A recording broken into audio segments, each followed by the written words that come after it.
제가 처음 회사에 입사했을 때 저의 상사분이 저에게 회사 전체 앞에서 발표를 하나 요청해 주셨습니다. 땡땡 사원, 얘기하고 싶은 게 있다며 발표 한번 해볼래? 내 요청해 볼게. 하지만 그 발표는 정말 처참하게 망했습니다. 심지어 이런 말을 들었죠. 그래서 말하고 싶은 게 뭔가요? 발표를 잘하지 못하는 사람의 특징이 총 3가지가 있습니다. 첫 번째, 대본을 외우는 데 집중한다. 두 번째, 사실과 논리만 던진다. 세 번째, 템포 조절 없이 불필요한 말을 많이 한다. 이 외에도 굉장히 많지만 사실 저는 발표자를 탓하고 싶지는 않습니다. 애초에 사람은 원래 상대가 하는 말의 80%는 듣지 않는다고 합니다. 이런 사람들에게 설득을 해야 하는 것이니 원래 어려운 게 당연합니다. 제가 방금 설득이라고 했나요? 여러분은 혹시 발표의 목적이 무엇인지 생각해 본 적 있으신가요? 발표의 목적은 상대방을 이해시키는 걸까요? 저는 모든 발표의 목적은 상대방을 움직이게 하기 위해서라고 생각합니다. 당연한 말 같지만 이걸 의식하고 발표를 만들지 않으면 나는 지금 무엇 때문에 이 발표를 하고 있는 거지?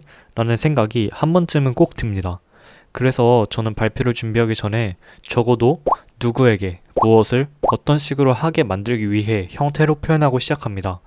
3가지를 생각했다면 여기서 가장 중요한 것은 누구에게입니다. 아까 80%는 말을 제대로 듣지 않을 것이라고 말했습니다. 그러면 이 사람들이 말을 듣는 경우는 어떤 때일까요? 자신에게 도움이 되거나 관심이 있는 분야이기 때문입니다. 구체적으로 청중에 대한 3가지 분석을 해야 합니다. 첫 번째, 무엇에 관심이 있을까? 두 번째, 이 발표를 통해 무엇을 얻으려 할까? 세 번째, 전문적인 요소를 얼마나 이해할까? 너무 빠른가요? 그렇다면 아까 말씀드린 것들을 응용해 보면서 천천히 가볼게요. 만약 여러분이 회사 CEO이고 아이폰을 투자자들에게 피칭한다고 생각해 볼게요. 아이폰은 카메라 성능과 디자인이 매우 뛰어납니다. 그래서 여러분들이 투자를 해주신다면 회사는 더 빠르게 성장할 겁니다. 라고 말한다면 상대방은 지루해할 확률이 굉장히 높습니다. 이건 상대방이 궁금한 얘기가 아니라 본인이 하고 싶은 이야기이기 때문인데요. 아까 말씀드린 구조를 여기에 적용해 볼까요? 누구에게는 투자자가 될 수 있을 겁니다. 무엇을 에는 카메라 성능, 그리고 디자인이 뛰어난 스마트폰이 될 수 있을 거고요. 어떤 식으로 하기 위해는 투자를 받기 위해가 될 수 있을 것 같습니다. 그리고 AI 산업에 관심이 있다고 합니다. 이 발표를 통해 얻으려 하는 것은 미래에 돈을 많이 버는 기업이고요. 전문적인 요소는 아예 이해하지 못한다고 합니다. 네, 이렇게 분석을 완료했습니다. 그러면 위 내용 기반으로 아까 했던 발표를 수정해서 피칭해 보겠습니다. 아이폰은 AI를 통한 카메라 기술의 미래를 꿈꾸고 있습니다. 만약 투자를 받는다면 AI 카메라 기술을 독자적으로 발전시켜서 다른 기업은 따라오지 못할 기술력을 완성할 수 있습니다. 현재 마진은 이 정도이며 경쟁사 대비 N% 높은 편입니다. 라고 말한다면 청중은 관심을 가질 확률이 높습니다. 왜냐면 본인이 관심 있고 이득이 되기 때문입니다. 그렇다고 해도 끝이 아닙니다. 우리는 종종 사실과 논리로 완전무장한 발표보다 진심이 담긴 발표를 더 좋은 발표라고 느낄 때가 있죠. 네, 맞습니다. 발표는 움직이게 하기 위한 것입니다. 사람을 움직이게 하는 것은 사실과 논리만이 아닙니다. 감정을 건드리는 것이 사람을 움직일 수 있습니다. 달리기를 해야 하는 이유에 대한 발표라면 달리기의 효능? 그건 잊으세요. 대신 달리기로 인생이 바뀐 사람들의 이야기를 들려주세요. 행복해하는 그들의 모습이 더 강한 설득이 됩니다. 자, 방금 말씀드린 것처럼 이해하셨을 수도 있겠지만 감정을 건드릴 때는 이미지가 떠오르게 해야 합니다. 예를 들어 아파트 구매를 고민하는 가족에게 아파트를 파는 방법입니다. 아버지는 생각합니다. 집 구조도 좋고 지하철도 가깝네. 그러면 아파트를 구매할까요? 보통은 노입니다. 무언가 결정할 때는 계기가 필요합니다. 아내와 아이가 아파트 안에 공원에서 웃으며 놀고 있는 모습, 아침에 집에서 가벼운 발걸음으로 나와 지하철역으로 향하는 모습을 떠올리게 하는 것입니다. 당신이 아무리 이 아파트가 얼마나 좋은 조건인지에 대해 설명해봤자 보통은 듣지 않는다는 것입니다.